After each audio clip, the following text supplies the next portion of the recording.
Esheko. You know they hear them, or they count down. I say you not get monitor, you not support talk. You do they count down, you still they talk.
All right, welcome to another time on GDP, Governance, Development and People, a program dedicated to analyze government policies, how it can bring about development and how development in turn affects the people, and of course, how the people react to government policies.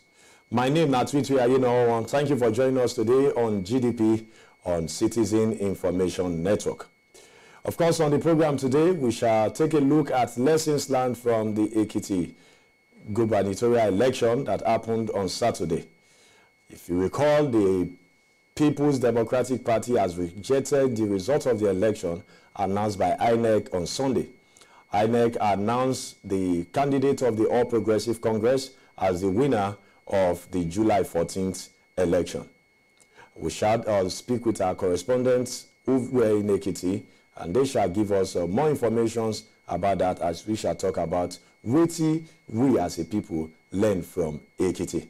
And also on the program today, we shall also look at the politics in Benue State. Yes, the governor of Benue on Monday tweeted that he has been issued a red card by the All Progressive Congress, and it is now time for him to move on as he's prepared to join another football club, referring to another political party as a football club. Indeed, politics is now becoming football in our nation as people and candidates and politicians move from one club, which is a political party, to the other.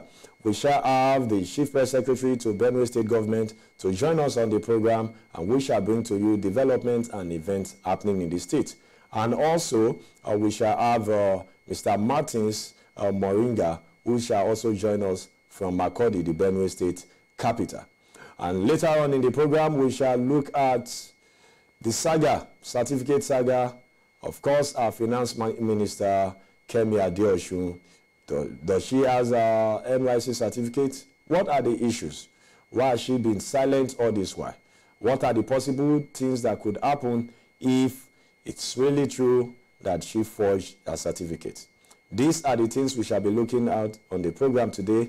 Thank you very much for spending your time to be with us. Remember, you can see this on our YouTube page at CIN Nigeria, and of course on our website www.cinnigeria.com/live.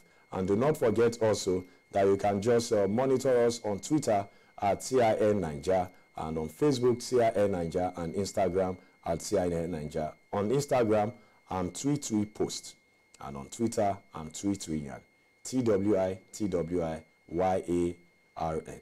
All right, so we'll just go for a quick break, and when we return from this break, we shall have joining me on the program our correspondents who were in Ekiti to report on the election, and as we said, we shall discuss on, of course, the lessons learned from Ekiti.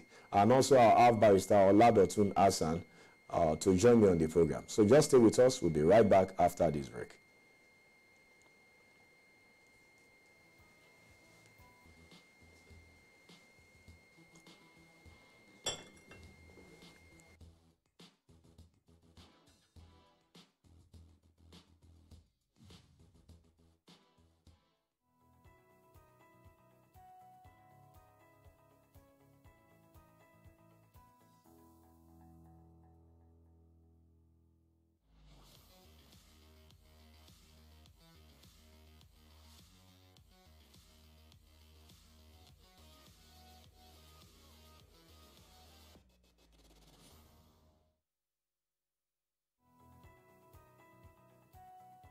Other programs. Welcome back now. Still Citizen Information Network and the program GDP, Governance, Development, and People.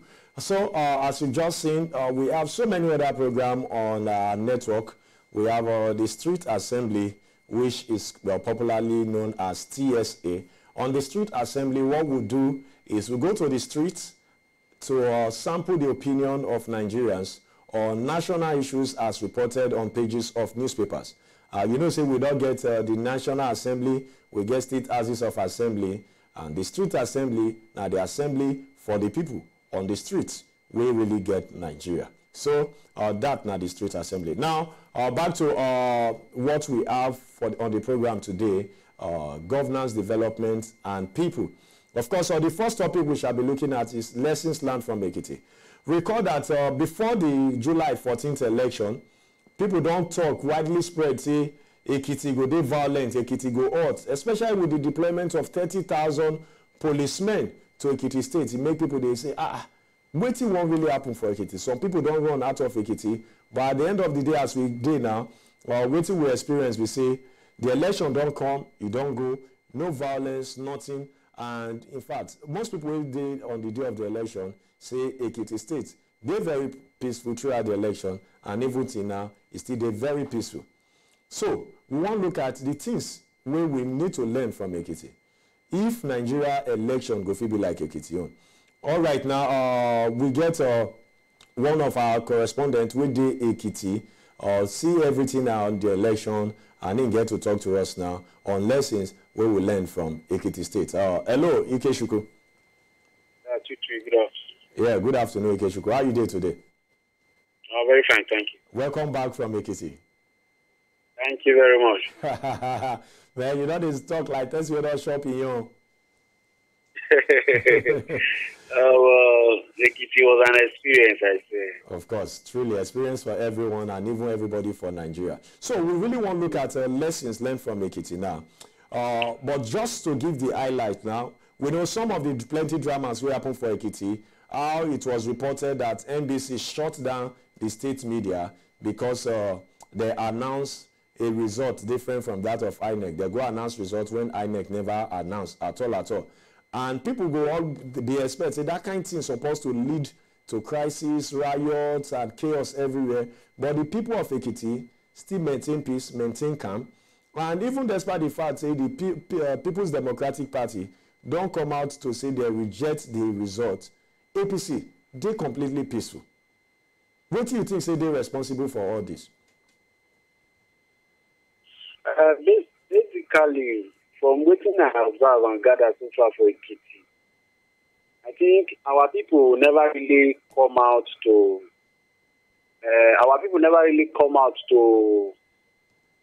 understand the fact say their hand and power day. Especially when it has to do with say that they sell their vote. Okay. Although not the selling per se, not to say people really vote based on who buy. What I'm trying to say is, for example, Party A give you money, not mean say you vote for Party A. But if you say they even collect the money at all, really shows say our people never grow reach that level where we supposed to be as international standard. Because one of the major reasons why we observers say the election all meet international standards are based on this vote buying and vote selling. That's one major thing where I observe. And a lesson we're supposed to learn from this fact is for 2018, Nigerians still they vote based on, they still they collect money to vote. Yeah. They still they collect money to vote. That's one major lesson. And a very bitter one anyway. I wish we could learn from them and stop them. Now, talk about this money when people still they collect to vote. INEC don't come out say the political parties they're smart, so they look for ways to buy people votes. You think say INEC really do everything within their power to monitor this system, at least if it prevents the vote buying from happening? No, INEC that part of the election not really the INEC problem. Because INEC go now to make sure see they conduct themselves, come out, and make people come vote within the law where they guide them. So, say politician who buy votes. After all, INEC not go the monitor every politician where they go. And INEC not get any right to tell people, say, not go here, not go there, politicians say there. No. So, INEC, and that not be INEC problem per se, but INEC get the power to investigate them. You understand? Yes. They get the power to investigate them. So, if there's any punishment, they feel level against any party where they involve, they will do them. If they discover any party really do those things according to how people take complaint and waiting people see. The people will really take the position to really educate Nigerians to stop to they sell their votes now. One, majorly now National Orientation Agency. Okay. And that agency to me that is sleep. That agency to me is asleep as we speak. They never really do their work as they're supposed to. Because waiting to make people sell their votes now based on what they know. And the fact that people see this level means that those who are supposed to teach them never teach them rich enough as they're supposed to teach them. So what selling and buying not really get to do with INEC per se. Not get to do with to me. Not get to do with INEC per se. Oh, okay. Now, may we talk about the PDP position? What do you think about the PDP position rejecting the results announced by INEC?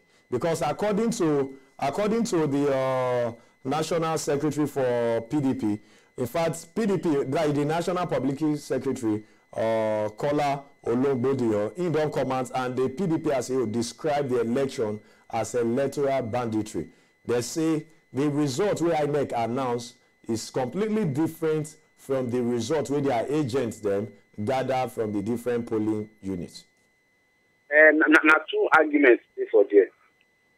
The first argument must say what they call kettle black from waiting I observe. Because PDP itself being guilty for the vote buying. You understand? Now because they lose now they can't shout say this and that. They were also guilty in the act of vote buying. But on the part of result where INEC announced, remember I've been talking before, say, not be really money when politicians give voters, really, voters not vote based on who give them money. You understand me? Yeah. For my thinking, they not really vote based on who give them money. Not because some not vote like that, but not be all of them vote based on who give them money. You get? Yeah. So the result will come outside from the different polling units. One person have two different arguments. That one, PDP argue that one differently, but maybe they not tie them to the money thing because them say give money. Oh, okay. You understand? Yeah, I understand. Them say give money to vote. So what he really feels, say he give the winning party the edge. If truly the result now by the way INEC announced some, yes. Now say that salary factor we the sitting governor they owe. Now big fear for people to say, now big fear on the people, and they can't decide say if they continue like this, vote this man candidate again, the salary owing will continue. You understand? Yeah. And so they didn't want a situation whereby the PDP government will come back to power, which may create a chance for continuous owing of salary. That, I believe, was one of the reasons why they generally voted against PDP. And maybe not forget, of course, that reason, one of the things where the NLC chairman give also, say be one of the factors we make them vote against Fayemi for 2014. But now, you say that time, so you owe 2 months salary that time. Yes, you owe them salary that time. But now, away from that now, people, they also talk, say, what this election means that APC, the All Progressive Congress, is still very popular in Ekiti State. And that way some people, they have the opinion, say, come 2019 presidential election, APC go get an edge. You think, say, what's happening for Ekiti? Now, for issue of party or person or personality? No, come again. I just say waiting. Yeah, some people, they have the opinion now, say, waiting this Ekiti election show, show say the people of Ekiti State like the All Progressive Congress. So people there of the opinion say come 2019, the All Progressive Congress will stand a better chance to win at the presidential level. You think say what happen for Ekiti? Now about political party be now personality they vote for. Hello, Ikechukwu. All right, we'll try to reconnect with Ikechukwu again. Remember, say the program na GDP, Governance, Development and People, and what we look at for this first phase of the program now the lessons from Ekiti. Say matter of truth, not forget, say the All Progressive Congress win the election by a very a wide margin as announced by INEC. And one interesting thing again about this particular election, now the fact that over 35 political parties now get candidates, and these political parties then, in fact, they get very small results then. The party will get a result with this summer close, where the highest result apart from APC and PDP, PDC will get 1,242, and that's now very poor result. Why the PDP gets 178,121 votes, the APC gets 177,459 votes, as announced by INEC. So that one really shows for Nigeria, other political parties never did that relevant. And can they make person ask the question, say, what are they responsible for this?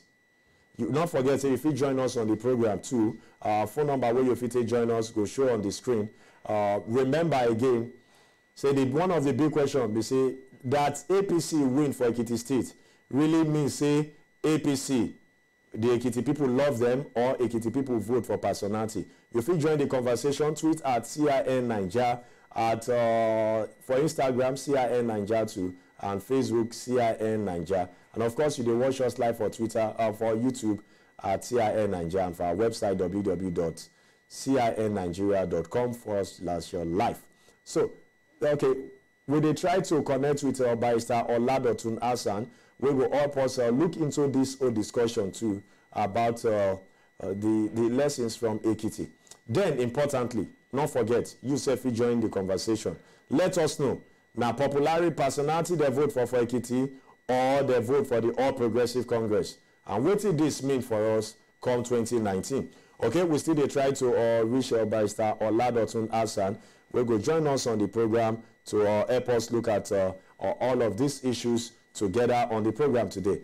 My name is TWITWI, one thing again we'll draw out of this Ekiti is the fact that the governor come out yesterday, since after the election, only yesterday the governor stepped out and he go visit the AWI of Ekiti, and he gets some complaints to where he talks, say they withdraw all the, in fact, at first, say they take security, surround the old government house, delaying why for like 45 minutes before if you enter government house, and the security them, as they do now, they don't rob or ransack the government house. In fact, he don't know what they want from them again after they don't win the election. That is after APC don't win the election. If they report today, we say they want in life, then one go come they ask the question, we need really day for that?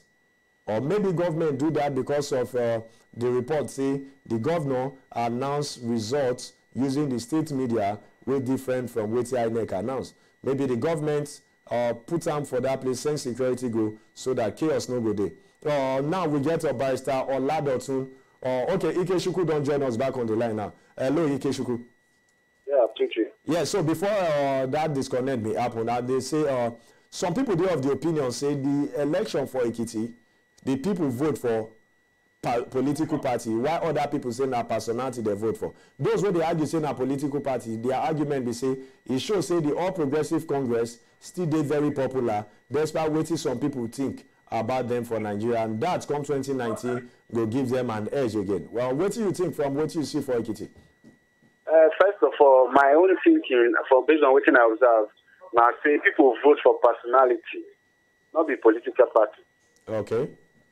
Yeah, because people get preference for the candidate, not be the party where the candidate is, based on where they take vote. Another thing they say, the candidates now that sentimental attachment people don't get now they say vote. So APC, this one not getting to do with whether APC or PDP. APC not is unpopular for anything to me, because people don't tire for the trend where Fayose they follow that salary thing. So they just needed to change it. So if Fayose was actually probably paying them salary as at when due, if in fact if he win this election, in fact probably his party would have won the election. So the major factor we play out for this election, not be say whether APC or PDP. No. Now that salary team majorly and play out. Oh, okay. All right. Thank you very much, Ikechukwu. If we need to come back to you again, we'll get to you. Thank you very much. All right. Still on the Ekiti election and the lessons learned, we still try to reach Barrister Adeosun Hassan. As soon as we get to him, we'll just go help us analyze all of this, and then we'll at least get to understand the whole issue better. But not forget, say, Benue State, the odds presently for some months, for some years, speculation don't they go and say the governor go leave the All Progressive Congress. And the governor don't talk several times, say in deal with the All Progressive Congress.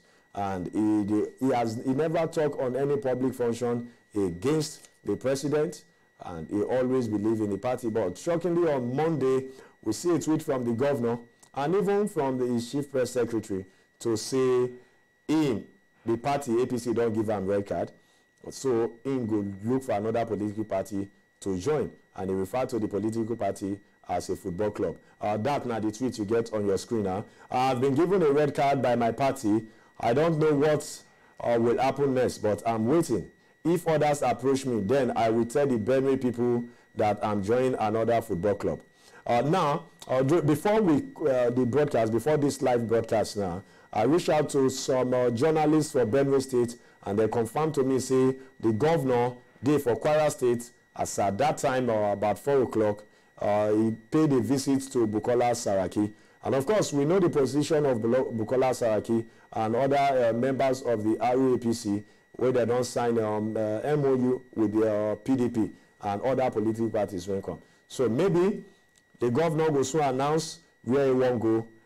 Only with time we will know. We'll try to get his chief press secretary in person of Tava Akase to join us all the way from Benue and explain what did they go on from Benue to us, because the All Progressive Congress don't talk, say they not give the governor any red card, and they even invite a meeting yesterday to meet with the governor and the Senator George Akume of Benue State for Abuja, but the governor, His Excellency Samuel Otom, asked that may them move the meeting to today.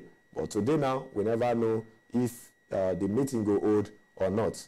But before we do all of this now, maybe we just go for a quick break. And when we come back from the break, then we'll try to link up with Benue and bring all the gist with you. Now, Citizen Information Network with this.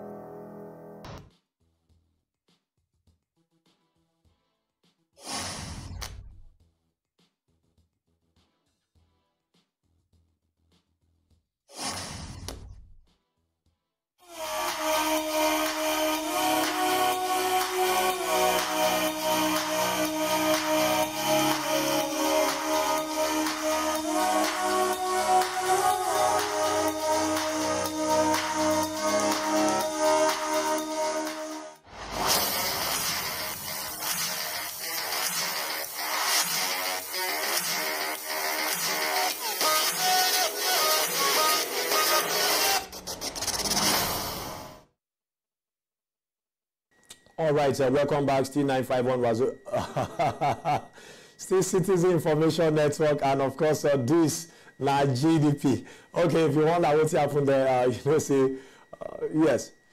Now we get the Chief Press Secretary, the Benue State Governor, on the line now. They join us live on the program GDP on Citizen Information Network. Good afternoon, sir. Hello, I can't hear you well. This is hello. Good evening. Yes, sir. Good evening. How are you doing, sir? How today? The voice is not very clear. I can't hear well. Okay, I think I will try to reconnect with the chief press secretary. Hello, sir. Hello. Yes, can you hear me now? Go ahead, sir. All right. Yeah, thank you for joining us on the program, sir. Okay. Thanks so much for having me. Yeah. On Monday, we saw the surprise. First, it was on the Twitter handle of His Excellency, Dr. Samuel Otom. He tweeted to say his party has given him a red card. God, I can't hear that. I can't hear you well at all. All right, I think we'll need to reconnect with Honorable Trevor Akasi now. They find it difficult to hear us, maybe the network. By the time we try to get him back online, then we'll bring all the discussion to you. Because interestingly, 2019 they come, and the way it be now, Benue State, now a state in north central Nigeria, All Progressive Congress. Of course, Kogi State, All Progressive Congress. Kwara State, All Progressive Congress. You get Plateau State, also All Progressive Congress. And when you talk of Nasarawa to All Progressive Congress. But now, like the table won't change, where we can get something different, because especially with the announcement by His Excellency, Dr. Samuel Otom. So that now one of the things, but we not go forget, before this report, they'll get the relationship between the governor and Senator George Akume not really did that smooth. Hence for the decision. Hello. Hello, sir. Yeah, go ahead, sir. Okay, now this is TWITWI on the line again, sir. Okay. Yes. So, sir, on the tweet by His Excellency Dr. Samuel Otom, he announced on Monday that he might be joining a different another political party, that the All Progressive Congress has issued him a red card. I read the tweet. The line. Sir? Hello, sir. Oh, okay. I guess the network is really terrible. It's something, we did here for Lagos now, where they try to connect with Benue. So we'll travel how many states before we reach Benue. But don't forget, say yourself, you join the conversation. Call us for the numbers where they show on your screen. 080, of course, 591 88858. Okay, that's now the number to take reach us on the program. Anywhere you did the watch us, you get something to add to the discussion so far. Now, why would they try to reconnect with the Chief Press Secretary to Benue State Government? May we not forget another big issue where they look at now, the certificate saga. NYC, no NYC. But that will be after all of this. Not just forget, say, the program now GDP, governance, development, and people.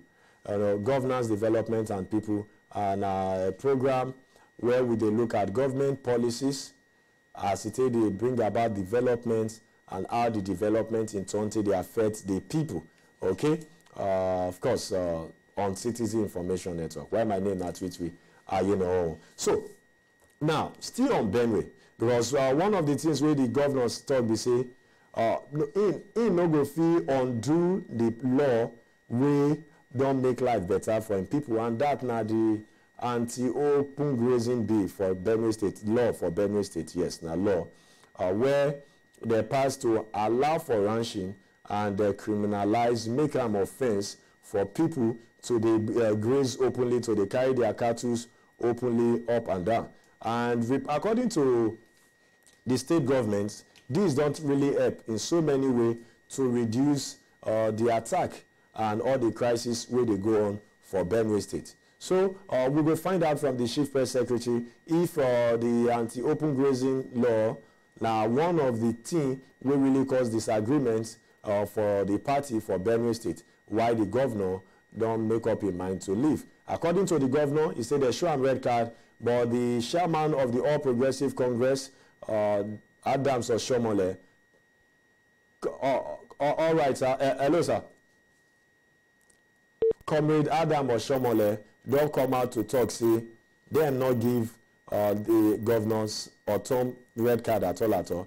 Instead, as a matter of truth, Governor Otom don't tell him several times, say he no go leave the party, except if the party pursue him. So if the party not pursue him, Otom, he no go come out from the APC. But one go wonder, what will make the party pursue a sitting governor when they know the advantage and the value this go add to the popularity of the party come 2019. Okay, so this issue really dey key to us on GDP because from the governor angle, all this drama now about the law. And there's no way if you get development for any place where you not get security. And security na government policy they bring about security. That's now why this particular issue they key to us on GDP, you know, because it's about government policy, about development, and about the people. So, for as in as much as the government of Benue State believes, say, that law, which is a policy by the state government, go bring about development because it will make security day, and then people will feel, with time, people will go back to their farm, then will be peaceful, and all the people's lives and property will be secured. So, this is a very serious issue because, as reported, Herdsmen don't kill about 5,000 people recently, and that not be small. With killings for Benue State, for Taraba State, and for Plateau, and even Nasarawa State. So, and some parts of Ondo State, Kogi, even Edo State, and the rest. Now, we we still try to connect with the Chief Press Secretary. As soon as we get him on the line, we'll definitely bring him to you.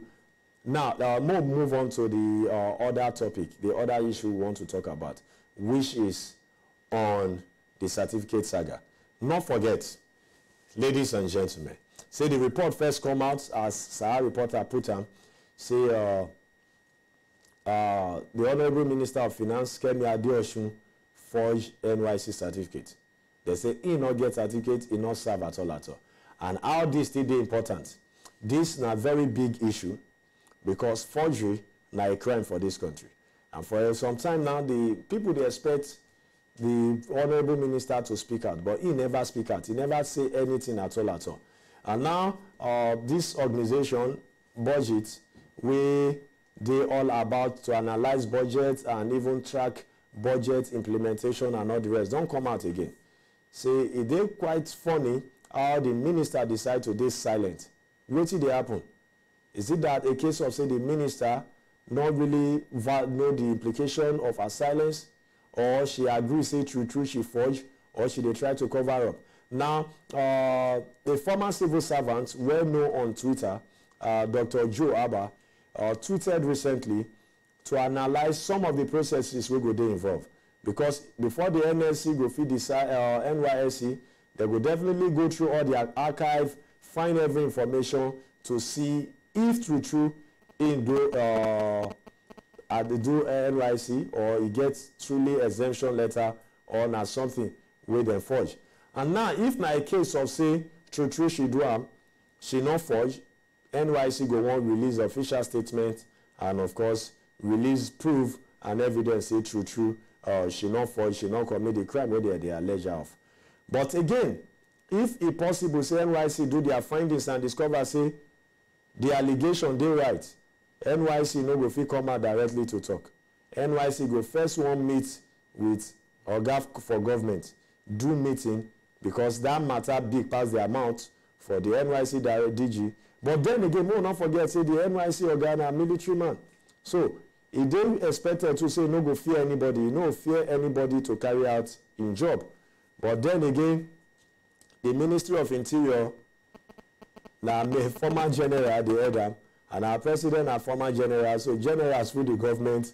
So once a general lose a general, maybe that one self will really make people who are supposed to talk not talk. But the big thing is that Kemi Adeosun they take the Nigerian people for granted, or Nigerians just they make issue out of nothing. What do you think? If you join us for the program, call in, let us know. What do you think about this? Kemi Adeosun certificate saga, noise or not a relevant issue or a very big issue? What do it mean to you? because every Nigerian from different parts of the world gets different meaning and interpretation and how they see the issue. Why some Nigerians, they have the opinion, say, no, not be this one really be important thing to us. Now killings, economy. But then again, some people, they ask, if your finance minister fee forge certificate, that is if not true, because now allegation as it is now. If not true, say happen, say not true. Then a big issue, because person will fee forge not want to occupy any office, and the person need to serve in term for prison if the person they found guilty. So na big issue, because you no go fit trust person with your money. Person where they say forge something, how can you trust that person with your money? So that one na big issue, and that now the need for everybody to clear the air. But some Nigerians feel like, say, I beg you, this not distraction again, Joe. They want me to forget really the main issues to us, really important to us. But I don't know what you think. You feel just tell us what you think, and that will be after this break. Remember the 4 numbers there on the screen where you fit call us. And not forget, I will still try to reach our guest again, as we go still try to reach our barrister Adeosun Hassan. My name na TWITWI AYENOWOWON, and this na GDP on Citizen Information Network.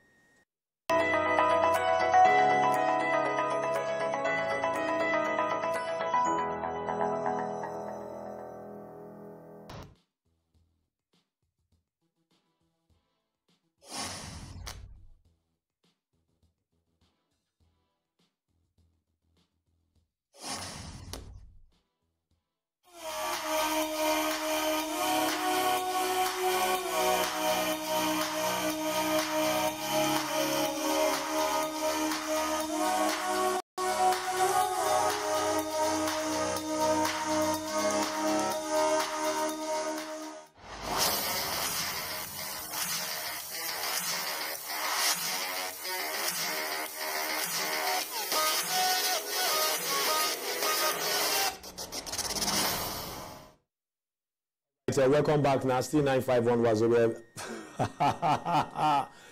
Okay, man. Today. Okay, that now the radio station where I work, Wazobia FM. Every Saturday morning, you feel join me on the program 95.1. Now be the dial. If you day within Lagos, and if you day outside Lagos or outside Nigeria, you feel join us online for www.wazobiafm.com/Lagos 951. Every Saturday morning from 6 a.m. to 11 a.m. at the day on Wazobia FM live for the program called Saturday Flanger with my co-anchors Uwe Smith, Cheche Smith, and Uwe Igamosa. I just messed up their name now. And of course, it is Ike Shuku, and of course, Dami, and even Momo. But yeah, now Citizen Information Network, and of course, the program now GDP. Now, Matt, we also quickly read them out as reported by Vanguard, you know, where budget, they tell Kemi Adeosun say, resign, you know, or renounce the alleged NYC certificate fraud.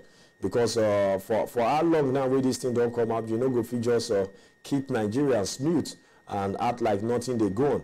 Because budget say specifically, say Mrs. Adeosun posed a great risk to the Treasury with alleged unauthentic documents which she has used to function as Ogun State Commissioner of Finance and Minister of Finance. Because now a very big issue. For one investigation reported by Premium Times, they accused Adeosun of skipping the compulsory one-year National Youth Service and presenting forged exemption certificate to National Assembly. Forged. That means she forged her exemption letter. You know, say NYC say if you never pass the age of 30, they compulsory for you to serve the country. Now wait till NYC day forbid that, because you need this service if you be graduate to take hold some political office.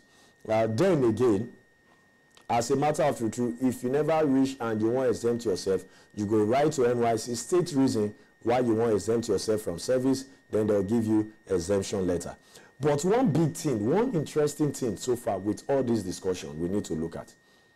It don't reach when we change some things for our law, because what really they funny to me, we say, it they funny how to become a president for this country, they say you need O-level certificate. And you know, so you not feel serve NYC with O-level. So I come with O-level if you become president. But then again, when you be graduate, you must serve NYC or you get exemption letter. So, does this really make Adeosun incompetent?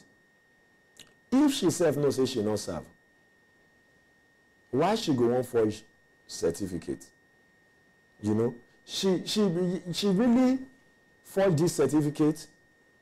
If she not forge am, why she keep quiet? Why she not even talk? Why she not address the press? Are these some things they go on for background to cover up the issue? All of this, only time will tell. But you self, you have your say on the program, you know, because some of us will go serve, everybody serve, it is very interesting. But then again, we know say some people they when they don't get some kind of job and they post them far away from the place where they serve. Some go say, oh, they're not going to leave their job to go serve. Some will just defer the service. Then after some years, they go back again. Why some people go just stay like that and say they're not serve? What do they want to take NYC do? They will find their job, they'll do their job. But then, why? Why anybody go forge? And come present the fake one to the National Assembly. Now, this is a definitely revelation. Remember, say this government led by President Muhammadu Buhari, now the government where they fight corruption, and this government don't make every one of us believe that they truly they fight corruption, because you don't forget our president did for Hague to give a priest address World Committee on what they do to fight corruption for Nigeria. So one of the big things where people they ask is that if we truly they fight this corruption, why everybody they silent on this certificate saga? Why everyone they silent? Okay, have your say. Not forget the numbers to take wishes. Now, quickly again, to just travel back to Benue State now, because you know on the program, three main things we did look at: the lessons learned from the Ekiti election, and of course also the politics of Benue, and now the certificate saga. Hello, it is Ikechukwu. Yeah. Now we get back to you again. Still on Ekiti election now. Still on Ekiti election. During the press briefing where the Resident Electoral Commissioner for Ekiti addressed press before the election, that was on Thursday, he talked, say, the results they go transmit them electronically. Yes. So after the end of the day, when they announce the results, they really give reason why they don't transmit results electronically and why delay day like that till the next day early morning before they declare winner. Making every returning officer now bring their results. So. Oh, okay. But INEC, at least through the Resident Electoral Commissioner, they announced the reason why delay day like that. This was what happened.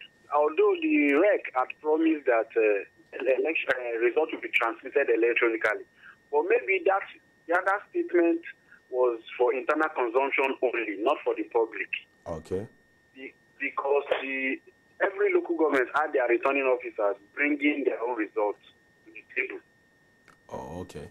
Okay. So it was just the old way, the conventional way of announcing the results. So I don't know. I said INEC will come out and tell us where the electronic transmission played out. But as far as I'm concerned, I think it's just for their own internal consumption. It's not for wasn't for the public. Okay, but maybe they say maybe the REC mistakenly bring that to the public as one of the issues when they address press. Probably is something we can discuss or debate about as it is, because it was a promise and it made the news that they were going to transmit the results electronically. But at the end of the day, nobody saw the result until the conventional way of announcing it, which was gathering at the INEC office, every returning officer from all the local governments reads out their results, and at the end of the day, the state returning officer announces the winner. That was exactly what happened. Okay. So I don't know where the electronic one played out at the end of the day. And all efforts to get the rec to talk about it there was no concrete response in that regard as it is. Oh, okay. Okay. There wasn't a concrete response to that. INEC don't issue a certificate of return to the governor-elect now. Yes, fire me, yes. Yeah, fire me already. One of the things we fire me don't talk already be say when they address, say in go probe this government we want to take over to, in go probe the fund them for Ekiti State. I'm not surprised. I'm not surprised. Because you know, in our position, so I'm not really surprised saying talk that, because if you look Hello? All right. Yeah, we have Barrister Adeosun now joining us. Hello, Barrister Adeosun. Hello, good evening, sir. Yeah, good evening. Thank you for spending time to at least you get time to join us on the program GDP now.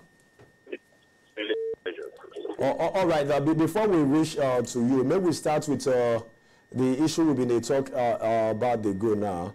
Kemi, Adeosun, the finance minister, and the certificate saga. Okay. Yes, sir. Yes, in respect of the case of the Minister of Finance, Kemi Adeosun, there is a need for Nigerians to be properly educated. That in as much as there is a crime, in a crime that is what is called actors reals and mens reals. If you are actively involved in a crime, definitely you have to be liable. And if you have knowledge of that crime, the intention of the crime is there is no way you can exonerate yourself. As far as we are concerned, there is a case of forgery, and it's a secret forgery. The name of the beneficiary of that forgery is Kemi Adeosun. There is no two ways about it. There is a need for the police to swing into action and arrest her. She's not under immunity. She's not under any legal coverage. She needed to be investigated. And if it is found culpable, no matter her defense, it is only subject to the court that will find her guilty, not the media. It is until the court finds that she is guilty, or based on the veracity of evidence that is available before the court, definitely she can now say it's only the court that has prerogative to determine her fate, not you and I. But it's just a mere allegation. And in Nigeria today, we deal with accusatorial system of legal system, whereby it's you are proven guilty, you are still innocent until proven guilty. So as she is today, then Adeosun is still expected to be seen as innocent. Despite the fact that there is a rapidity of claim of evidence that she actually forged the NYC exemption certificate, that is still a mere allegation. It is until when those facts are being brought to fore, not the way it's being scheduled around.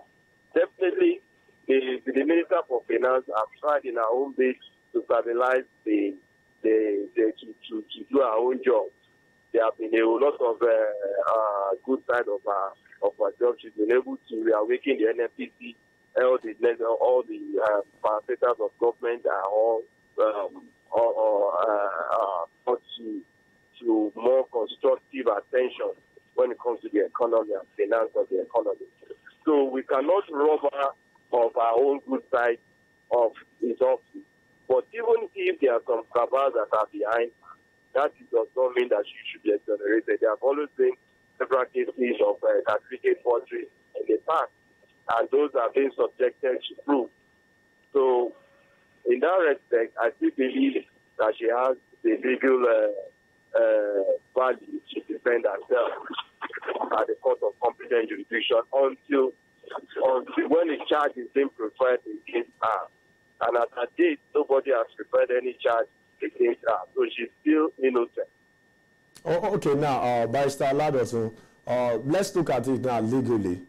Legally, from the legal angle now, should the police wait for the NYSC to complete their investigation before swinging into action? Because as we speak, the NYSC has not come out to say anything so far.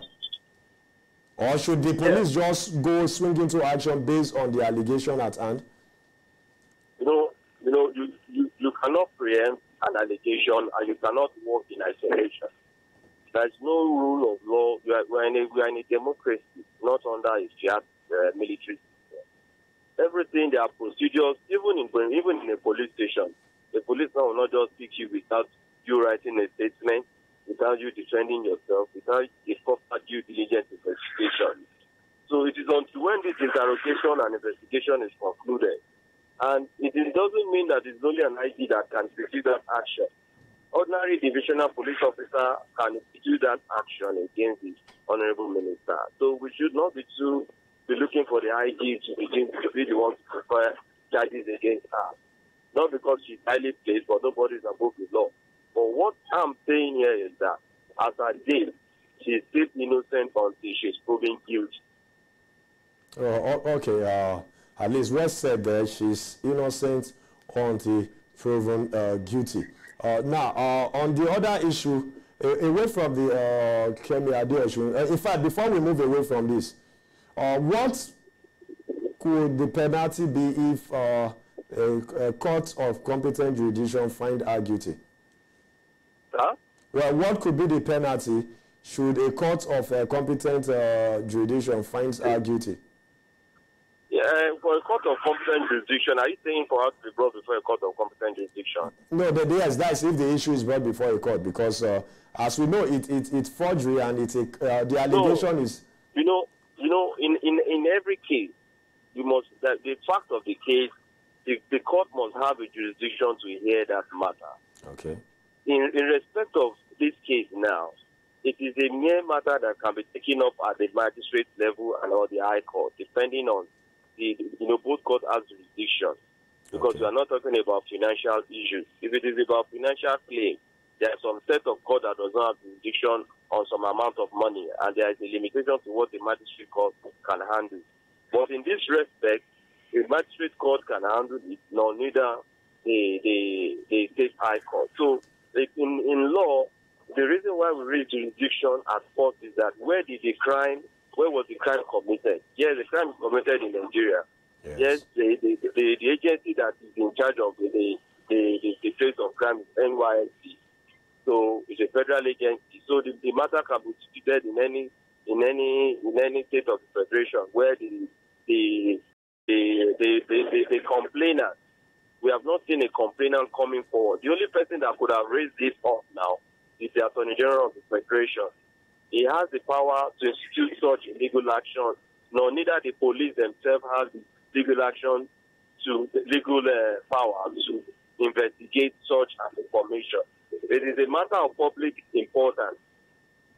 It is a matter of public importance, and we need to be very, very concerned about it. So there is no way we can override that interest. So it is only a matter of image against the government that has tried itself as anti-corruption.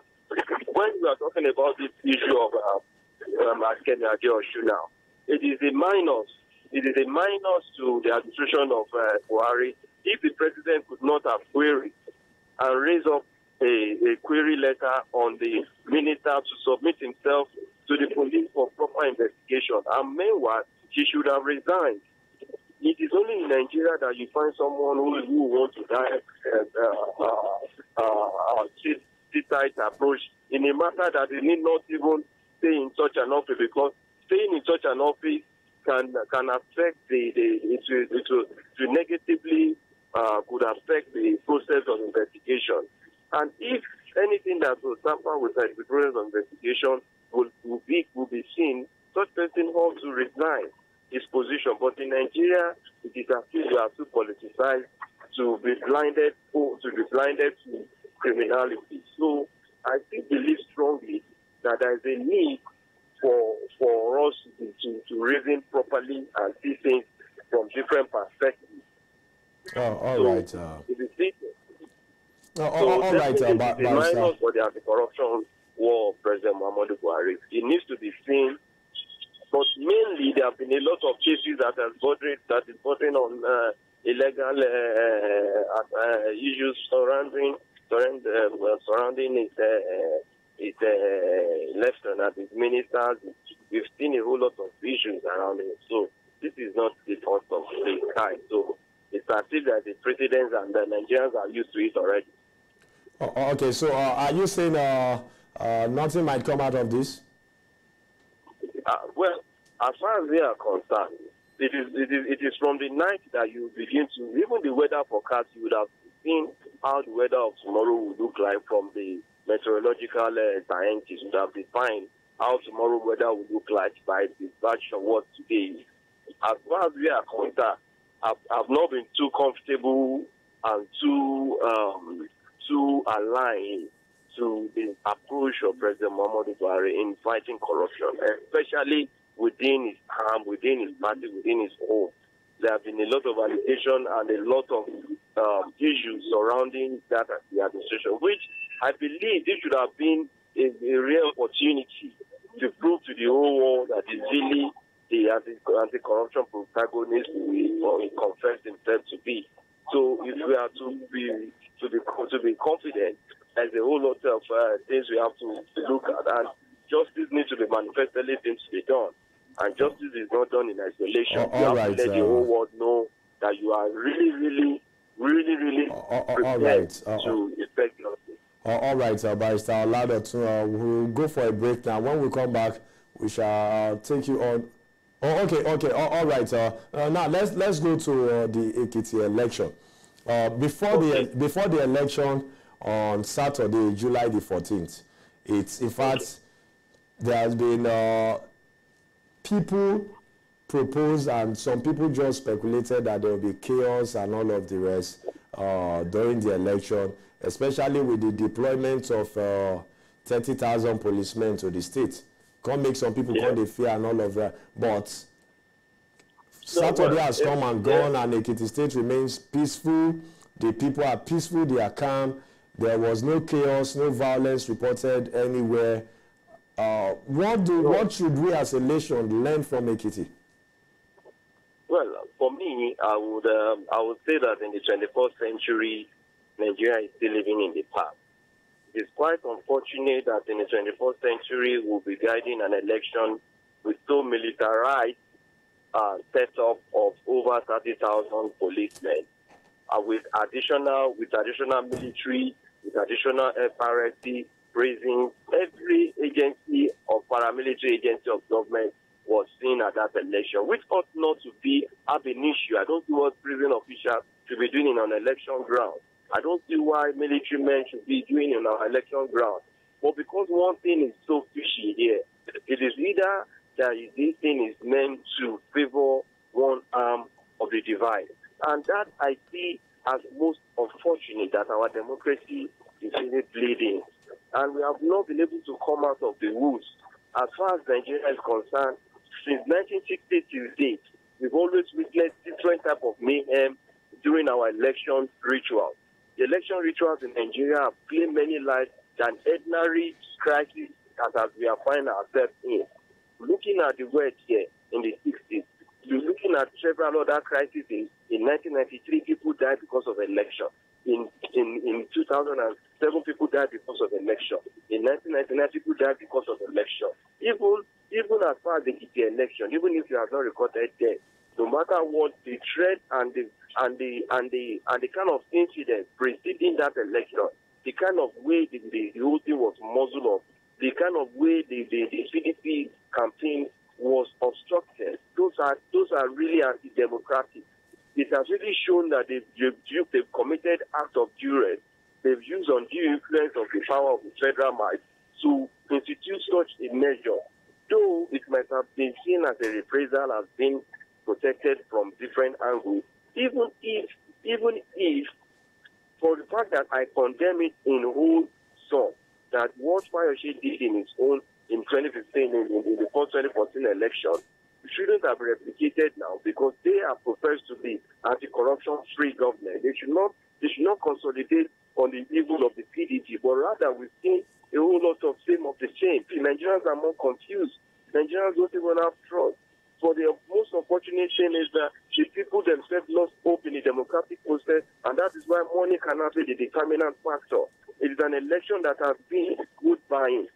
Sometimes this election has been able to now institutionalize what we call vote buying.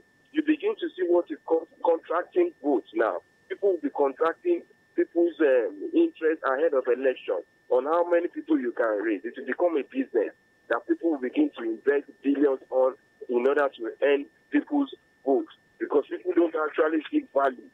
So when our government begins to place priority on what sovereignty is all about, that is what democracy really interprets. But now we are running a party system, a system whereby it is a government of the force run by force and used by force. So it is a government that is being run by the oppressed, by the oppressors against the oppressed. Oppression of man by man have so much characterized this government. From Enugu to Imo to Anambra, a lot of crises. We are talking about where there is a Fulani Explain crisis, there are other issues. Yes, the government cannot muzzle over 50,000 policemen into the creeks, even into the Zambita forest or other states in Taraba, in Jos, in Plateau. All we are saying is about people are dying over there, and where lives are meant to be protected because of someone's ego, because of someone's selfish interest. So therefore, they are telling us that all right, Barrister. It's really, really unfortunate, highly condemnable. As far as definitely there is a governor-elect, you have to congratulate him, because where there are other several aspirants, it is not a PDP and APC election. Someone will emerge a winner. So it is the same of the same. I blame Eleka and I blame Fayemi for the overall conduct of that election, because they are the principal actor of vote buying. They are the principal actor of malpractices. Both of them should be condemned and sanctioned. None of them should be insulated from this criminality that has been institutionalized. I don't see it as a means to actualizing and achieving government. So there is a need for our laws to be respected of laws. There is a need for proper investigation to be conducted. If APC did not commit vote buying, if there is no malpractice, definitely, if this would have happened in America, I'm sure they would have annulled the whole vote. This for just one vote buying is detected in America today. I'm sure that would even annul the whole election of the whole country if it is substantive enough to prove that would be replicated in every other area. But the reason why we are not developing is because our people themselves are not really awakening to their rights and responsibilities. All right, Barrister Adeosun Hassan, thank you very much for your time with us. Definitely some other time we'll get to speak with you again when the needs arises. Thank you very much. All right. That was Barrister Aremo Adeosun Hassan. He is the Assistant Secretary of the Nigerian Bar Association in the Ekpe branch, Lagos State, Nigeria. Okay. Now moving on to, before we wrap up for the day, you can still join us, be part of the program, or you can call us on the phone numbers we have on your screen. Let's talk and talk to us on the phone numbers. Okay, those are the numbers on your screen. Of course, that's not the number yet. That is our social media handle on your screen. Okay, our social media handle on Twitter at CIN Nigeria. Of course, on Facebook at CIN Nigeria also, and on YouTube at CIN Nigeria, and on Instagram at CIN Nigeria. So call us and let's talk. Give us your opinion. Let's have your opinion on this. Remember, governance, development, and people. That is the program. GDP. That is the program, of course. GDP, governance, development, and people. It's a program on where we analyze government policies, happenings from government as it affects the people bringing about development. Hence the name governance, development, and people, GDP. So today, this program has been on the Ekiti State election, lessons learned, and of course the Benue politics, and also the certificate saga of the Honorable Minister of Finance, Kemi Adeosun. Okay, on the program today, we've had Ikechukwu on the line to talk about Ekiti State, and also Barrister Adeosun. And of course, the Chief Press Secretary to Benue State government. He couldn't stay long on the line because of the network. We've tried to reach him again and again. But of course, the network has not been our friend. Time now for us to hear from you. Let's see messages. If we have messages from you, then we'll take some of the messages from you. Remember, you can also send us email on our email platform at that is info@cinnigeria.com. Okay, send us this email and let's hear your feedback. We'd like to hear from you what you think about the program. Or drop your comment on our website at cinnigeria.com/live, and of course on YouTube at CIN Nigeria on YouTube. Okay, so I guess that is it already. Do not forget again, we have so many other programs we'll bring to you. Maybe we should go for a break, and when we come back from this break, then we'll be okay. The programs we have for you are TSA, the Street Assembly, and of course we have TSA is about hearing from the people on the street, Nigerians. It's about the gathering of Nigerians where they share their opinion on national issues as reported on pages of newspapers.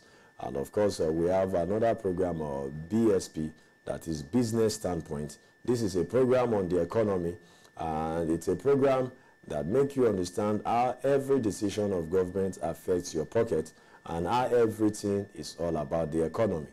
So join us and get to see more videos from us on our website. Of course, we have some exclusive interaction with the Executive Governor of Benue State on the attacks in the state, and also on what he has been doing so far. Do not forget that you subscribe to our YouTube page so that whenever we have something new, you'll be notified, at CIN Nigeria on YouTube. All right, that's been the program, Governance, Development, and People, GDP. My name, TWITWI AYENOWOWON. Next time again, thank you very much for watching.